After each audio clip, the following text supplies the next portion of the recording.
Alors, nous en avons un peu parlé, mais c'est vrai que ça mobilise le monde entier, on peut dire. Oui, exactement. Alors, c'est une affaire qui semble lointaine, pourtant on pourrait être concerné en France, vous allez voir. Il s'agit de la Russie, dont l'économie est en train de s'écrouler, vous le savez, c'est dans tous les journaux. Vous voyez Libération, La Croix, Les Échos et j'en passe. Les Échos qui montrent, vous voyez, deux schémas, c'est la chute du rouble et des prix du pétrole. Le rouble a chuté de moitié en quelques mois, ce qui veut dire que pour un Russe, tous les produits importés coûtent 2 fois plus cher qu'auparavant. On voit en ce moment les Russes se ruer dans les magasins pour faire des réserves parce qu'ils savent que s'ils attendent demain, ça sera plus cher. Alors, l'origine du problème, on la connaît, les sanctions économiques de l'Europe contre la Russie qui voulait envahir l'Ukraine et le prix du pétrole qui baisse alors que la Russie n'a quasiment que ça comme industrie. Oui, mais attention, ça va tellement vite, nous dit le Figaro, que cet effondrement russe pourrait nous nuire.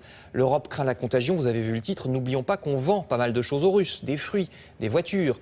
Renault y est très présent, donc attention, dit le Figaro, si ça s'effondre. Des avions. Voilà, si ça s'effondre trop, c'est pas bon pour nous non plus.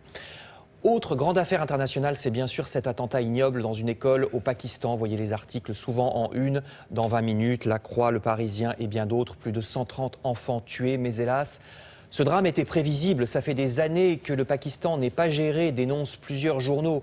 Les politiques et l'armée au Pakistan ne sont pas clairs face aux islamistes. Le Pakistan est corrompu, même pendant longtemps. Il encourageait les islamistes, ça faisait bien, ça flattait un certain nationalisme contre l'Occident ou contre le grand voisin et ennemi qu'est l'Inde. Au Pakistan, même l'école est souvent aux mains des obscurantistes qui embrigadent la jeunesse. C'est ce que rappelle, vous voyez, le Figaro ou bien Libération. Alors chez nous, d'autres scandales, heureusement moins graves, enfin c'est quand même agaçant, vous allez voir, scandale à Bruxelles, où on apprend plusieurs choses ce matin. D'abord, le président de la Commission de Bruxelles, Jean-Claude Juncker, s'apprêterait à sacrifier l'environnement. C'est ce que dit l'Humanité, vous voyez. Bruxelles serait en train d'abandonner la filière du recyclage. Des normes sur le recyclage des emballages et des déchets seraient sur le point d'être supprimées. Le journal dénonce une action des lobbies de l'agroalimentaire, vous lirez ça dans l'Humanité. Et puis, les journaux critiquent aussi l'attitude de Bruxelles vis-à-vis de la Grèce. Là, c'est toujours dans l'Humanité, mais aussi dans Libération, vous voyez. Il va peut-être y avoir des élections anticipées en Grèce, on va le savoir d'ici la fin de l'année.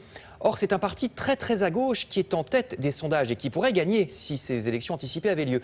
Donc, Bruxelles fait campagne ouvertement contre ce parti. Alors, les journaux posent la question, est-ce que c'est bien normal, dans un pays où la pauvreté a explosé avec une baisse de 40% des revenus de certains Grecs, est-ce bien normal que l'Europe leur dénie le droit de changer de politique et de mettre ce parti très à gauche en tête des sondages? On verra ce qui se passe d'ici la fin de l'année. Enfin, je termine avec la France. 2 histoires d'immobilier. D'abord, une plutôt bonne idée dans le Parisien aujourd'hui en France. Comme il n'y a pas assez de HLM, pourquoi ne pas demander aux petits propriétaires, vous voyez, de louer leur appartement pas cher à des familles modestes et en échange, l'État leur ferait une grosse ristourne d'impôts à ces propriétaires. Alors ça serait pas mal parce que ça irait beaucoup plus vite et ça coûterait beaucoup moins cher à l'État que de construire des HLM. Donc pourquoi pas, idée à creuser dans le Parisien. Enfin, un scandale, au contraire, c'est toujours de l'immobilier, c'est dans Libération. Figurez-vous que 2 députés proposent d'interdire aux gens de vendre eux-mêmes leur maison ou leur appartement. On ne pourrait plus le faire nous-mêmes, de particulier à particulier, on serait obligé de passer par une agence, avec les frais bien sûr. 2 députés de gauche, dont Libération donne les noms, semblent très sensibles aux arguments des agences immobilières. Le journal propose donc, tant qu'on y va par là, qu'on n'ait plus le droit de tondre soi-même sa pelouse ou de changer soi-même un robinet. Pourquoi ne pas nous obliger à payer un plombier ou un jardinier?